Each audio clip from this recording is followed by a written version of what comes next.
5. There were 5 of us. When the night began, there were 5. We had wanted to take a walk at night. The harsh afternoon heat mellowed into a gentle warmth, and Kel had brought up the idea of taking a walk. Grace disagreed. Walking in the woods was scary enough, its large trees and hazardous floor making it easy to trip. I didn't have an opinion on the matter. Come on, Grace, live a little. We live in Utah. What's the worst that can happen? Cal argued. After relentless convincing, Cal had persuaded us to take this walk? It started okay. The 5 of us met up in front of the forest and ventured out into the inky blackness of nature. The night had gotten colder, and we all failed to bring a coat. We failed to bring anything more than flashlights. I think that was our first mistake. Our second mistake was having Lewis lead the group. He was notorious for giving bad directions, but at the time getting concerned wasn't too big of a concern. We wanted to explore the woods that guarded the periphery of our town like a gate from the outside world. Between the 5 of us, it was silent, only the loud chirping of crickets and stumbling was heard. We all kept our heads to the ground to avoid the common tree root or small animal. I think that was our third mistake. We had been walking for about 15 minutes. I could hear the group getting winded, and Cal's positive encouragement fell on deaf ears. We were tired, and these woods weren't as entertaining as they seemed. Suddenly, we heard crashing up above us. Without a single warning, a herd of deer ran past, anxious to get away from whatever it is they saw. That piqued my interest. I could see small birds going in the direction of the deer as well. What did they see? Without words, we unanimously decided to explore. But before we got far, Mira froze. After a second, I froze with her. It was too quiet. Is Cal still here? She questioned. It had been a while since we heard a "keep going guys" or a "this will be so fun." Our bright beagle of a friend was nowhere to be seen, and none of us had noticed earlier. Maybe it was the exhaustion that made us not question his disappearance. He might have gotten tired of our lack of excitement.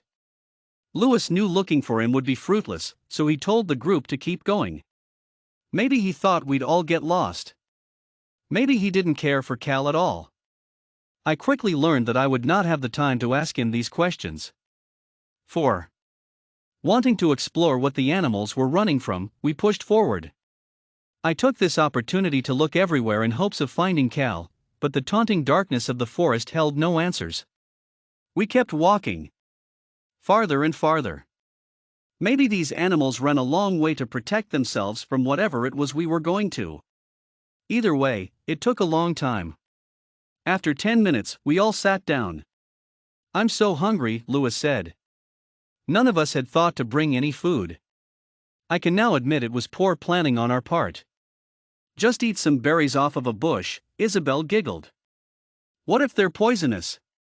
I don't want to die. Well, if you're really hungry, then you'll take that chance. Lewis didn't like being challenged. He was all too competitive. He stood up with a grunt and brushed the dirt off of his pants. Lewis, I was joking. What if they're actually poisonous? I'll take that chance, Lewis grinned. I stood up to go with him. I didn't want anyone to be alone. Not right now.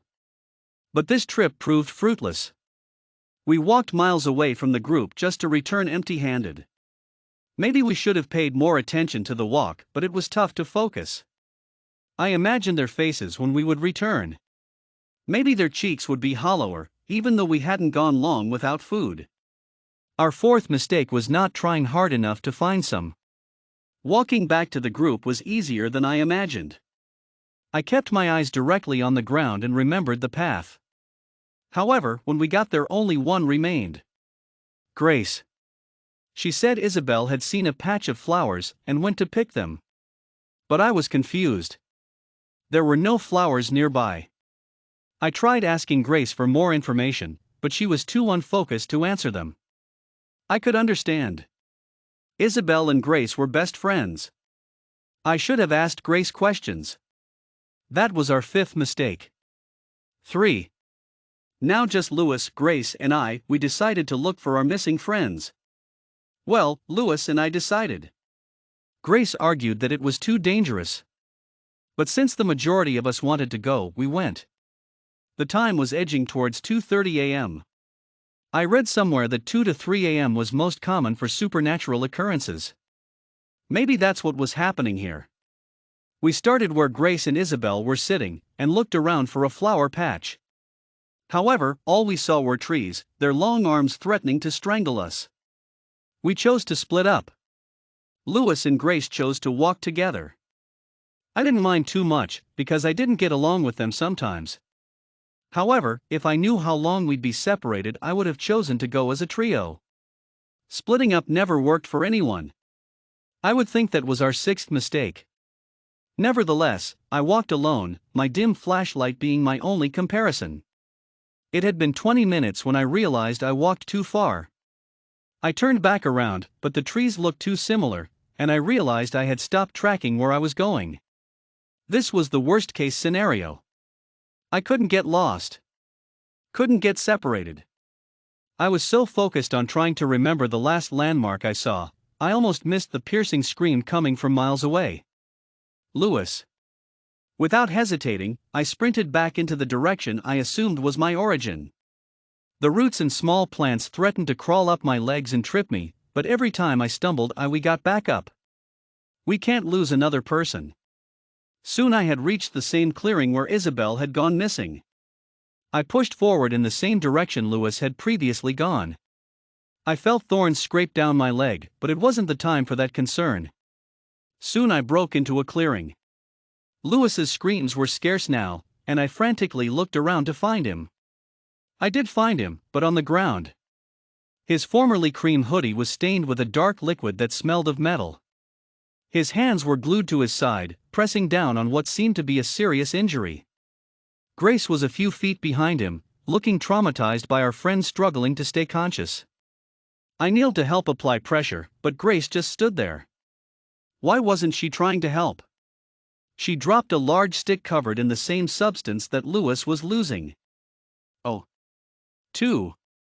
Is that all you have to tell us? The policeman methodically said. I could tell he was trying to be kind.